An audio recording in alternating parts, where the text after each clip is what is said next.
I refuse most newspaper interviews, most magazine interviews, and most national TV interviews because I've done Nightline, I've done CNN, Fox, HBO, Discovery Channel, I've done it all over and over again. There have been a few Discovery Channel and History Channel shows I've done where I basically host them and I'm the main narrator throughout the program. And I was able to do those because those did have scripts. And so I could basically pre-approve them. I could pre-approve the questions I was going to be asked, and then I had the authorization to give the answers I wanted and knew that it wouldn't be edited in a major or substantive way. The problem is that most companies refuse to do that deal with me, so I just refuse to be part of their shows. Now, in the case of Vice, there wasn't a script of questions because obviously it's a news program. And I knew that the host was one of the more libertarian individuals on Vice, and that he'd done some good work in the past. So I said, listen, I figure it's a hit piece, but you can come on down. And when he got there, he basically admitted to me that he is a libertarian, but he disagrees with some of what I stand for. But that indeed, if this wasn't somewhat of a hit piece, he probably wouldn't get on air. And I said, well, that's what I figured. Whatever, let's just do it. Because I know Gavin McInnes, one of the founders of Vice. I used to like Vice. I've really seen it go downhill in its production quality like everybody else has since HBO bought it. But that's just the way it is.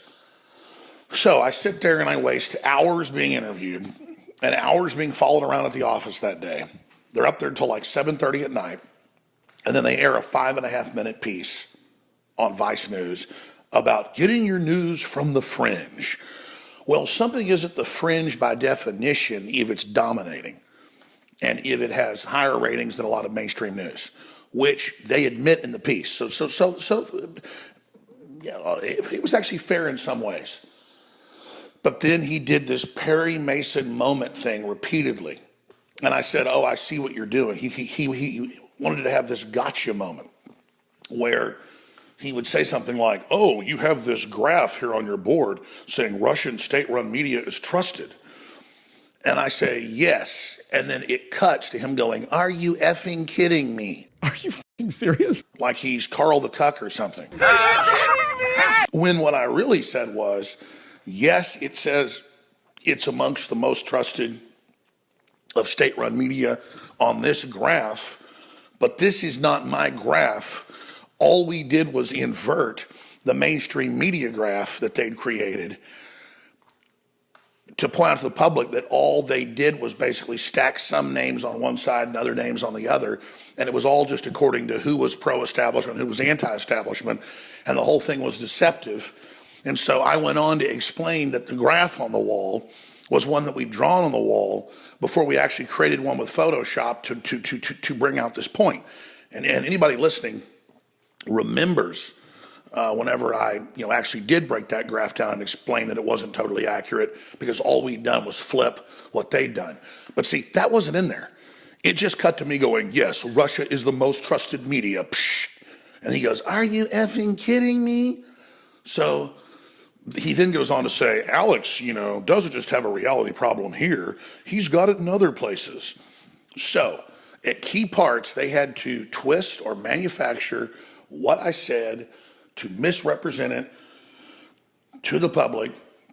And this is the essence of what these people do over and over and over again. And so now it might be a year or two again until I let MSM into the building and then go through the same thing over and over again, because all they do is they come to act like they've interviewed you, whether it's a newspaper or magazine or TV, to then distort things and then to pretend that they're journalists. So that's what they did here, and it's ridiculous. Also, they show one of our YouTube channels and then admit we're bigger than NBC and a bunch of other major channels. That's one of our YouTube channels. I showed him the others. I showed him billions more views, showing we're number one. He didn't put that in there. So they also played down how big we are, still admitting we're bigger than almost everybody else. So again, it isn't about who's big, just to be big. If we were stupid Disney stuff, it wouldn't matter. We're hardcore. We're telling the truth. We're a shoestring budget out of Austin, Texas, and we're defeating Goliath. That's the big news. We don't need you. I don't need Fox News. I don't need CNN. I don't need Vice. I don't need any of you, and I'm sick of you. And by the way, none of us need you. And the answer is just tune out of all of it, folks, or watch it for entertainment and laugh at it and critique it. and keep me honest as well. But the point is, these people are a joke, and it's why they want to censor us and label us as fake, hoping everybody comes back to them. You guys collapse because people know you're fake. And this piece wasn't on a scale of 1 to 10 the most fake. Let's say, 1 being the most truthful, a 10 being completely lies, like say CNN. I mean, I'd say it was about a 5. Because a lot of it was true, but a lot of it was bull, which is rare. I mean, I'll be honest. I did the interview because this guy's done some pretty good pieces in the past, and it's pretty funny. So, but he pulled the Perry Mason moments. He pulled those big time.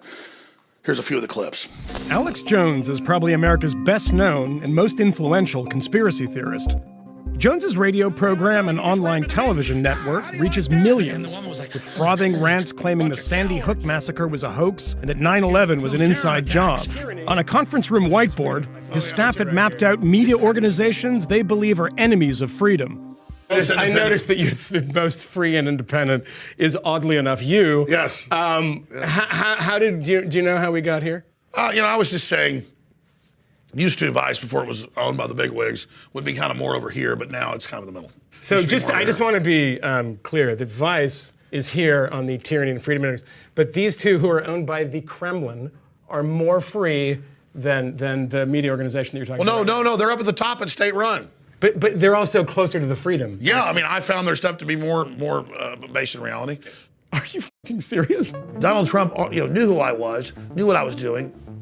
Talked to him some here and there. The whole point is, it's not about me. I'm just pointing out the movement that was already there that he basically surfed in on. But you're the loudest person talking about this. You're the most successful person talking about it. Bigger waves are coming. We don't rise and fall with Trump. Now you're going to see the next wave. Good luck with that.